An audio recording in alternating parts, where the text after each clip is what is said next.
everybody, and welcome to Wasilla, Alaska. Thank you for joining me today as I talk to you about something that's near and dear to my heart. And I have good feelings about it, and I also have bad feelings about it because I'm on both sides of the spectrum. I've seen it, and yet I've also been a part of it.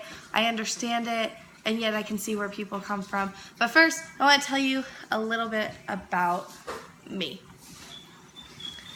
I am 22 years old. I'm the oldest of 5 children. My dad is in the military and my mom is a stay-at-home mom. I am getting married June 17th, which means I'm getting married tomorrow.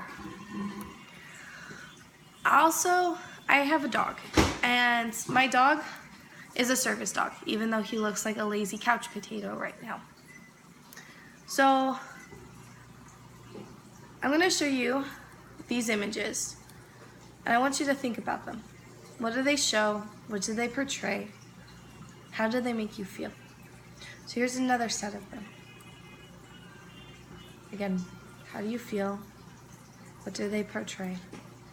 What do they make you think of?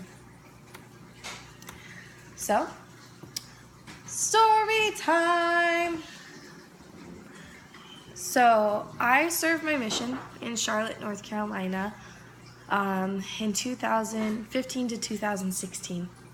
When I came home from my mission, I became very clearly aware that I had started suffering something on my mission that I didn't know that I actually had even suffered as a teen. But when they looked back in my life and my stories and stuff like that, they actually realized there were signs of them back then.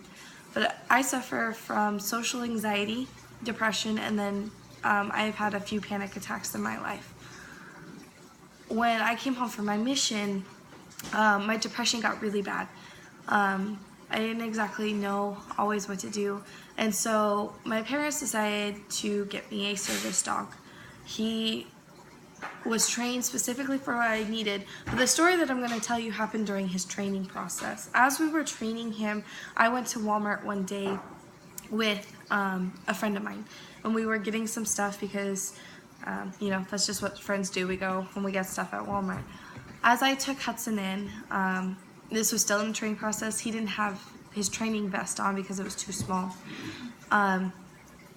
But we really were walking through the store and he had an accident. He went to the bathroom on the floor, and like I said before, he was training, so we didn't always know when everything was going on, and he didn't know that he wasn't supposed to go to the bathroom in the store. And so as we were working on trying to get a hold of a Walmart representative, I was standing with my dog next to the mess, and my friend was trying to find a Walmart associate. And as I was standing there, this woman came up with her child and started really criticizing me. Well, why do you even have a dog in the store, and why do you why do you even have him? Why are you going to make them clean up your mess? And she just kept belittling me and berating me and saying, why was I doing all these things? And I tried to explain that he was in training and that we had a lot of work to do, but I was not going to make the Walmart associates clean this mess up. But she didn't believe me. So she actually followed behind my friend, and as the lady found the Walmart associate first, and my friend went to go up and say, we just want the supplies to clean up the mess. We want to take care of it. The man was very understanding, but I feel really bad because you've got a very understanding, very caring person who, if you're willing to take responsibility, he's going to understand that. But then you have another person who only sees the fact that I don't look like I need a service dog, but she's going to belittle me, and her child now has seen that. So he sees that, I don't look like I need a service dog. And so it's okay that if something messes up that he can lash out. And so you've got two spectrums here of people. So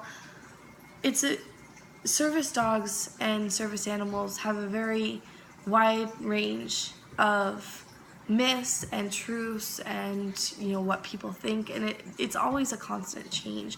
But I feel really bad for the people who have to go through that, because I know what it feels like, and you feel so hurt and so out of touch with people. So I want to go over some myths versus truth. And the first myth is that, you know, only people with severe medical conditions need service dogs.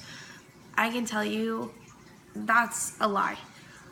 Being who I am and knowing that I suffer from anxiety, that I suffer from depression, that I suffer from possible panic attacks, having that dog helps me to focus my energies. And when he knows that I'm getting ready to have a panic attack or go into a depression stage, he's trained to either lay at my feet or lay himself on my hips, so that my constant attention is now turned and I'm thinking about something other than myself. But I'm not the only one. Service dogs are a wide range. There's people for seeing eyes, which is a severe condition. There are people for handicap, or dogs for handicap, and that is also a severe condition. But what about those men and women in the military with PTSD? They themselves need service dogs to help with attacks, but that's not an outward problem that people can see. So even though there's a lot of people that have, you know, problems that are all on the outside, and then there are people that have problems that are only on the inside, don't judge a person because they have a dog, because they might be dealing with something inwardly that nobody really knows about. The second is that, you know, there aren't a lot of service dogs in the U.S. And actually there are over 20,000 service dogs in the U.S. 10,000 of them are specifically trained as seeing eye dogs. And then the numbers drop through each category, but 20,000 of households in America have a service dog. That means 20,000 individuals have service dogs. Number 3, service dogs aren't allowed everywhere. That is not true.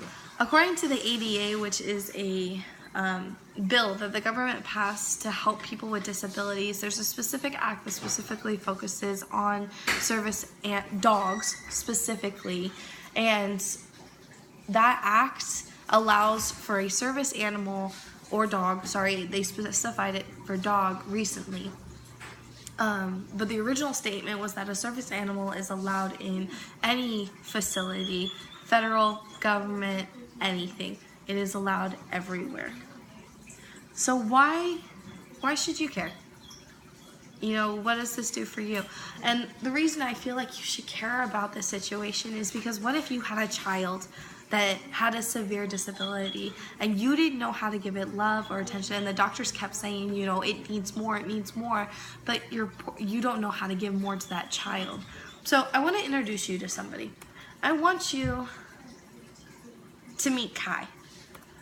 Kai is a 5-year-old little boy who recently made internet sensations all over the world.